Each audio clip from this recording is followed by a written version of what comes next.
మంగపేట మండల కేంద్రంలో గోదావరి ముంపు గ్రామాల పునరావాస కేంద్రాన్ని కాంగ్రెస్ పార్టీ జాతీయ మహిళా ప్రధాన కార్యదర్శి ములుగు ఎమ్మెల్యే సీతక్క సందర్శించి దుప్పట్లు పంపిణీ చేశారు. కరకట్ట నిర్మాణ పనులు ప్రారంభించాలని, గోదావరి వరద ఉధృతి వలన వందలాది ఎకరాలు కోతకు గురై రైతులు ఆందోళన చెందుతున్న పరిస్థితి నెలకొందని ఆమె తెలిపారు. రాష్ట్ర ప్రభుత్వం ఉచితంగా విత్తనాలు రైతులకు అందించాలని సీతక్క డిమాండ్ చేశారు. భద్రాచలంలో గోదావరి వరదల ప్రాంతాలను మంత్రి పువ్వాడ అజయ్ కుమార్ పరిశీలించారు. 53 అడుగులకు నీటి మట్టం చేరడంతో అధికారులు 3వ ప్రమాద హెచ్చరిక జారీ చేశారు. మంత్రి పువ్వాడ స్వయంగా పరిస్థితిని పర్యవేక్షించి సమీక్షించారు. ఎగువ నుండి వస్తున్న వరదలతో పాటు రాష్ట్రంలో కురుస్తున్న వర్షాలతో గోదావరి ఉగ్రరూపం దాల్చింది. భద్రాచలం వద్ద గోదావరి నది ప్రవాహ ఉధృతి కొనసాగుతూ 53 అడుగులు దాటింది. దీంతో 3వ ప్రమాద హెచ్చరికను అధికారులు జారీ చేశారు. గోదావరి వద్ద ఎలాంటి అవాంఛనీయ ఘటనలు చోటు చేసుకోకుండా ముందస్తు చర్యలు తీసుకోవాలని అధికారులను ఆదేశించారు. కొమరంభీం జిల్లా రెబ్బెన పోలీస్ స్టేషన్లో విధులు నిర్వహిస్తున్న ఎస్ఐ భవానీ సెన్ను ఎస్బీకి అటాచ్ చేసి విచారణ జరుపుతున్నారు. పోలీసులు బాధితురాలిని సైతం విచారిస్తున్నారు. మహిళా పోలీస్ విభాగం లైంగిక వేధింపుల ఆరోపణలపై విచారణ జరుపుతున్నట్టు డీఎస్పీ తెలిపారు. తూర్పు గోదావరి జిల్లా రాజమహేంద్రవరం పుష్పఘాట్ వద్ద సుమారు 56 అడుగులకి చేరుకుంది నీటి మట్టం. కోటిలింగాల ఘాట్, శంకరఘాట్, దుర్గాఘాట్ అన్ని ఘాట్లలో పోలీస్ సిబ్బందిని ఏర్పాటు చేశారు. గోదావరి నదికి లంక భూముల్లో నివాసం ఉండి జీవనం సాగించే చేపల వేటగాళ్లు లోతట్టు ప్రాంతాల్లో నివాసం ఉంటున్న ప్రజలు సురక్షిత ప్రాంతాలకు తరలించాలని ప్రభుత్వ అధికారులను హెచ్చరిక జారీ చేశారు. కోనసీమ జిల్లా గన్నవరం వద్ద గోదావరిలో పడవ ఆగిపోయి 15 మంది పాడి రైతులు కొట్టుకుపోయాడు. 7 కిలోమీటర్ల మేర కొట్టుకుపోయిన 15 మంది రైతుల్ని ఇంజన్ బోట్ల సహాయంతో సురక్షితంగా రక్షించారు అధికారులు. కోనసీమ జిల్లా అయినవిల్లి మండలం యలకలంక చెందిన పాడి రైతులు అలంకలో ఉండే పశువుల్ని వడ్డుకు తీసుకొచ్చేందుకు ఇంజెక్షన్ పడవపై వెళ్లిన 15 మంది రైతులు కొట్టుకుపోయారు. జగిత్యాల జిల్లా మెట్పల్లి పట్టణంలో భారీ వర్షాల కారణంగా శిథిలావస్థలో ఉన్న ఇండ్లను గుర్తించి ప్రజలకు ఎటువంటి హాని జరగకుండా ముందస్తుగా ఇంటి యజమానులకు కౌన్సిలింగ్ నిర్వహించిన మున్సిపల్ కమిషనర్ సల్వాది సమ్మయ్య ఆదేశాల మేరకు 19వ వార్డు టీఆర్ఎస్ ఇన్ఛార్జ్ ఆకుల ప్రవీణ్ తాటికొండ భాస్కర్ ఇల్లును జేసీబీతో కూల్చివేయడం జరిగింది. జగిత్యాల జిల్లా కోరుట్ల నియోజకవర్గంలోని కోరుట్ల నుండి రాయకల్ వెళ్లే మార్గం మధ్యలో మైతపూర్ వద్ద రోడ్డు మీద నుండి వరద నీరు ప్రవహించడంతో ప్రయాణికులు వాహనాలకు తీవ్ర ఇబ్బందులు పడుతున్నారు. అధికారులు స్పందించి సహాయక చర్యలు చేపట్టాలని కోరుతున్నారు ఇక్కడి ప్రజలు. జగిత్యాల జిల్లా కోరుట్ల నియోజకవర్గం రాయకల్ మండల కేంద్రంలోని బోర్నవెల్లి గ్రామంలో కుర్రలో 9 మంది చిక్కుకొని సహాయం కోసం ఎదురు చూస్తున్నారు. గోదావరికి మధ్యలో కుర్ర ఉండడంతో అక్కడికి వ్యవసాయ పనుల రీత్యా వెళ్లి అక్కడ చిక్కుకుపోయారు రైతులు. రెవెన్యూ పోలీసు అధికారులు ఘటనా స్థలానికి చేరుకొని సహాయక చర్యలు చేపడుతున్నారు. కడెం ప్రాజెక్టుకు చేరుకొని మంత్రి ఇంద్రకరణ్ రెడ్డి పరిస్థితిని సమీక్షించారు. ప్రాజెక్టుకు ప్రమాదకర స్థితిలో వరద నీరు చేరుకుంటుందని జిల్లా యంత్రాంగం అప్రమత్తమై కడెం పరిసర గ్రామాల ప్రజలను సురక్షిత ప్రాంతాలకు తరలిస్తున్నామని మంత్రి ఇంద్రకరణ్ రెడ్డి తెలిపారు. బోధ్ ప్రాంతం నుండి పెద్ద ఎత్తున వరద నీరు ప్రాజెక్టులోకి చేరుకోవడంతో ఈ పరిస్థితి నెలకొందన్నారు. ఎమ్మెల్యే రేఖానాయక్, కలెక్టర్ ముష్రఫ్ అలీ ఫారూఖీ, జిల్లా SP Praveen Kumar, revenue irrigation అధికారులతో మంత్రి ఇంద్రకరణ్ రెడ్డి ఎప్పటికప్పుడు పరిస్థితిని సమీక్షిస్తున్నారు. నైరుతి ప్రారంభం నుండి గ్రేటర్ ను కుండపోత వర్షాలు కుమ్మేస్తున్నాయి. సీజన్ ప్రారంభమైన జూన్ 1 నుండి ఈ నెల 12 వరకు సరాసరిన 68% అధిక వర్షపాతం నమోదైంది. పలు మండలాల్లో సాధారణం కంటే ఏకంగా 50 నుండి 80% అధిక వర్షపాతం నమోదవడం గమనార్హం. ఈ సీజన్ ముగిసే సెప్టెంబర్ చివరి నాటికి వర్షపాతం మరింత అధికంగా నమోదయ్యే అవకాశాలున్నట్లు వాతావరణ శాఖ ప్రకటించింది. ఇప్పటికే అధిక వర్షాలతో నగరానికి ఆనుకొని ఉన్న జంట జలాశయాలు హిమాయత్ సాగర్, ఉస్మాన్ సాగర్ సహా హుస్సేన్ సాగర్ తో పాటు చెరువులు, కుంటలు నిండు కుండలను తలపిస్తున్నాయి. హైదరాబాద్ లోని జూ పార్కు వరద నీటితో నిండిపోయింది. దీంతో జూలోని జంతువులకు తీవ్ర ఇబ్బంది. అధికారులు సహాయక చర్యలు చేపట్టినప్పటికీ వన్యప్రాణులు వణికిపోతున్నాయి.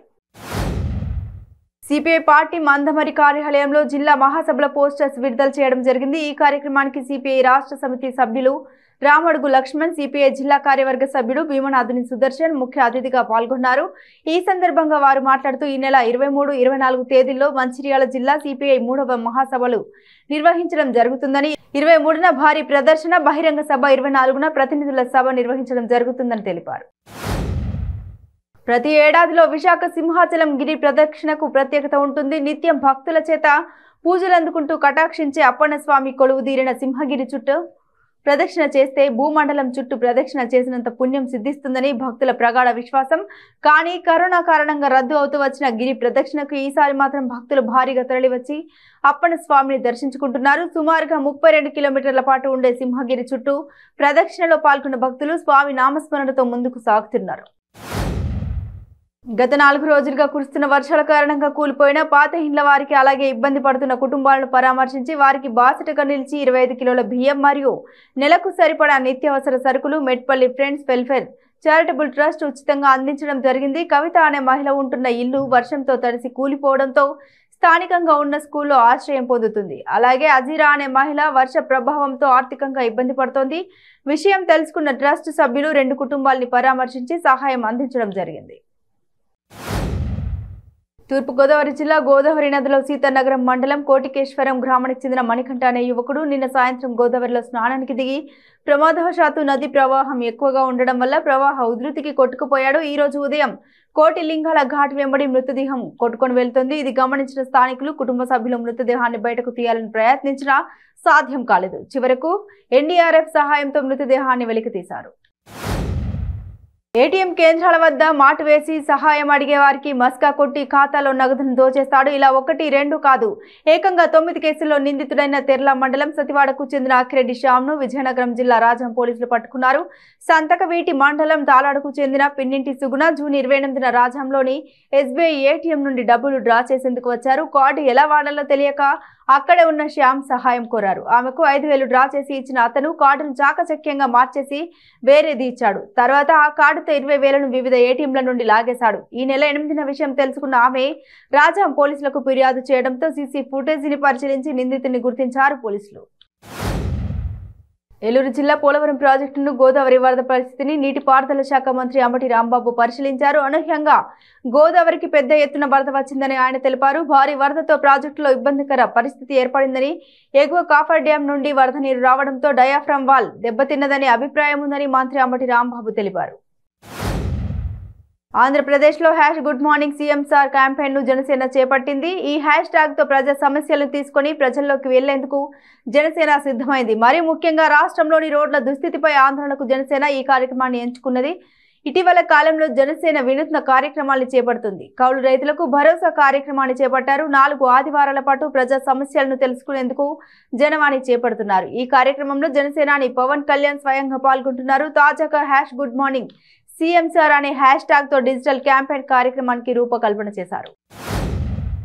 పోలవరం ప్రాజెక్టుకు భారీ వరద నీరు వచ్చి చేరుతోంది. 100 ఏళ్ల చరిత్రలో జూలై నెలలో గోదావరికి ఇంత భారీ వరద రావడం ఇదే మొదటిసారి. పోలవరం స్పిల్వే వద్ద 34.100 మీటర్లకు గోదావరి నీటి మట్టం చేరుకుంది. స్పిల్వే 48 గేట్లను ఎత్తి 15 లక్షల క్యూసెక్లకు పైగా వరద నీరు దిగువకు విడుదల చేశారు అధికారులు. ఈ సీజన్ మొదట్లోనూ గోదావరి నదికి భారీ వరదలు చేరింది. ఎగువన కురుస్తున్న భారీ వర్షాలకు గోదావరి ఉప్పొంగుతోంది. కాకినాడ జిల్లాలో విషాదం చోటు చేసుకుంది. ఎన్టీఆర్ బీచ్ సముద్ర తీరానికి ప్రాణాలు కోల్పోయిన ఓ భారీ బొక్కు సొర చేప కొట్టుకొచ్చింది. అటవీ శాఖ వైల్డ్ లైఫ్ అధికారులు జేసీపీ సహాయంతో బీచ్ లో గొయ్యి తవ్వి దానికి అంత్యక్రియలు చేశారు. ఈ అరుదైన సొర చేప సుమారు 25 అడుగుల పొడవు ఉంది. 3 టన్నుల బరువు ఉంటుందని అధికారులు తెలిపారు. తిరుమల శ్రీ వెంకటేశ్వర స్వామి వారి ఆలయంలో కోయిల్ అల్వార్ తిరుమంజనాన్ని ఘనంగా నిర్వహించారు. ఈ నెల 17న అనివార ఆస్థానం పర్వదినాన్ని పురస్కరించుకొని ముందుగా వచ్చే మంగళవారం నాడు కోయిల్ అల్వార్ తిరుమంజనం అగమోక్తంగా నిర్వహించినట్లు ఆలయ ఈవో ధర్మారెడ్డి తెలిపారు. సంవత్సరంలో 4 పర్వదినాలైన ఉగాది, అనివార ఆస్థానం, బ్రహ్మోత్సవం, వైకుంఠ ఏకాదశి పర్వదినాల ముందు మంగళవారం ఈ కోయిల్ అల్వార్ తిరుమంజనాన్ని నిర్వహించడం ఆనవాయితీగా వస్తుందని ఆయన తెలిపారు.